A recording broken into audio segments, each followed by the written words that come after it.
I was diagnosed as suffering from extreme stress. I'm convinced it was caused by the continuing pressure and abuse I received from Governor Grayling. I see.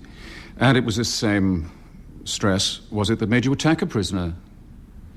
Kristen Yates took a number of your fellow officers to pull you off her, didn't it? My client has been extremely forthcoming about his recent mental health difficulties. They contribute in a large part to the reason this hearing is in session. Yes, I agree. Move on, please, Mr. Headley.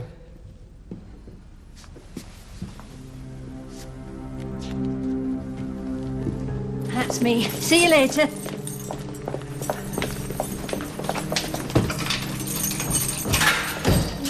Oh, miss.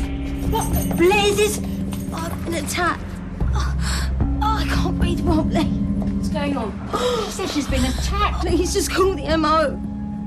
You'll have to deal with this. I'm late already. Go fate to control. Urgent medical assistance needed. Well, maybe it's down to lack of funding or foresight, but we're meant to be working for an enlightened service. You could direct your answer to the question, Mrs. Hollenby. Of course, my lad. You were going to tell us whether or not you had experienced or witnessed any discrimination whilst working under Governor Grayling. Well, before this last month, when I completed a race relations course, something I was very keen to do for some considerable time, I probably wouldn't have recognised discrimination if it had bit me on the nose. Well, have you? I certainly have. In what respect? My late husband, Bobby. He was a victim of Mr. Grayling's discrimination. Ageist discrimination. He applied for a prison officer's post at Larkhall, did he not? Yes. He had a spotless, distinguished record of service. And he was turned down flat, tossed aside for having too many grey hairs. He felt like he'd been thrown on the slag heap. He lost the will to live. He took his own life that very same day. Oh, ow, sorry. It hurts. Oh, I can't breathe properly either. We could have some damage to the ribs here. Possible fracture. Is any pain anywhere else? It's a bit further round. Kidneys, what, here? Oh, yeah. She just came at me in the laundry room. Well, you're in safe hands now. I want to make a complaint. I don't care if I get called a grass. I want her charged. Oh, Jesus. Please, I'm going to be all right, aren't I?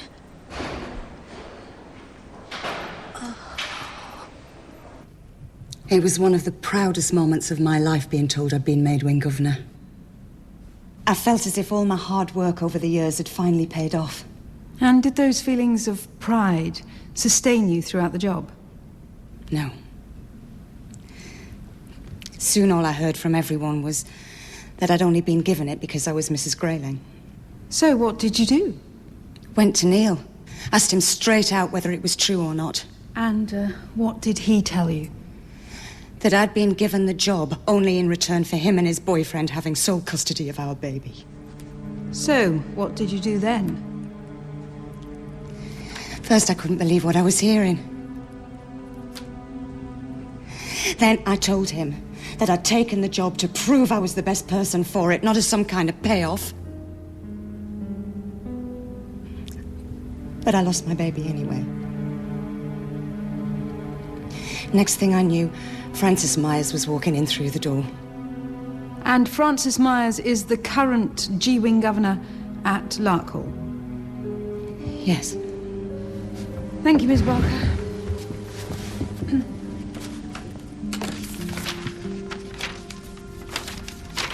It's a peculiar setup, isn't it, Miss Barker?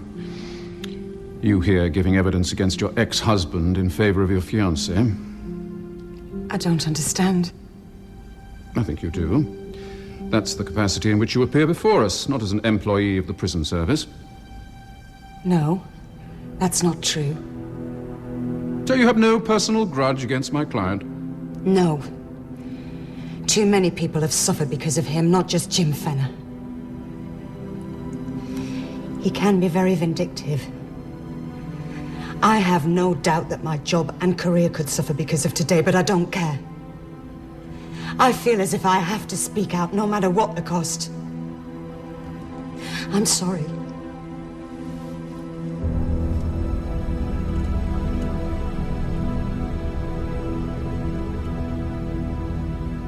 I'm not ashamed of my sexuality, but I'm not predatory. And I can assure you there's never been any sexual contact between Principal Officer Fenner and myself.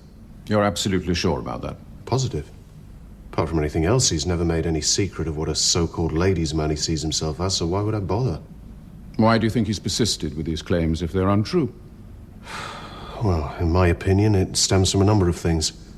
Resentment being one, jealousy another, and certainly no small amount of homophobia.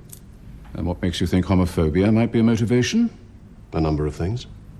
Specifically, the abusive language he's used against me in the past. Such as? Bastarding faggot being one example.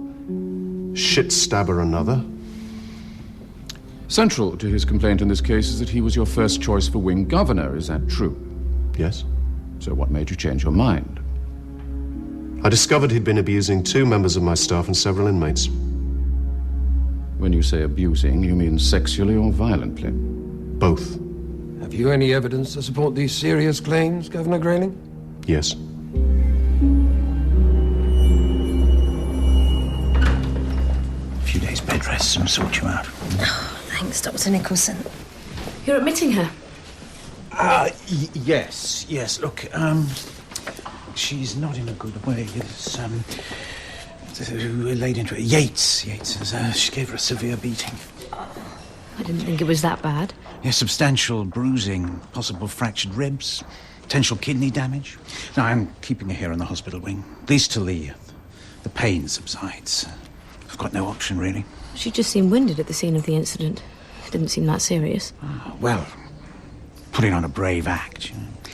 You should recommend that this Yates be CC'd at the very least. I mean, we don't want this sort of thing going on.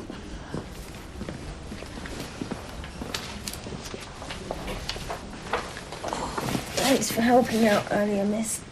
Your battered victim act might wash with Dr. Nicholson, but don't think for 1 second that you're fooling me. You really need to work on your sympathetic tone.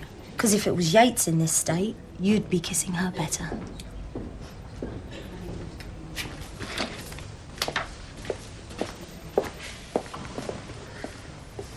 At first, I couldn't believe what I was seeing. It was extreme, even by his standards. And what specifically did these photographs show?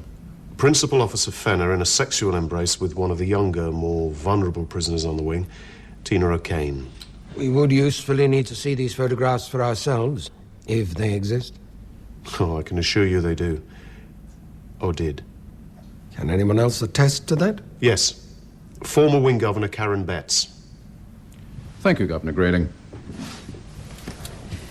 Would this Karen Betts be the same person who is presently awaiting trial for causing death by dangerous driving? Yes. It's hard to decide which word most aptly describes what passes for your defence argument, Governor Grayling. Risible? Desperate? Maybe just plain farcical covers it best.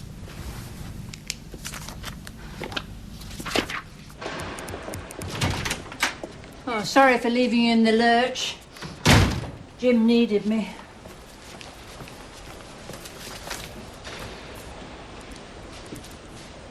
So Buxton claims Yates beat her up. Can't sound much surprised.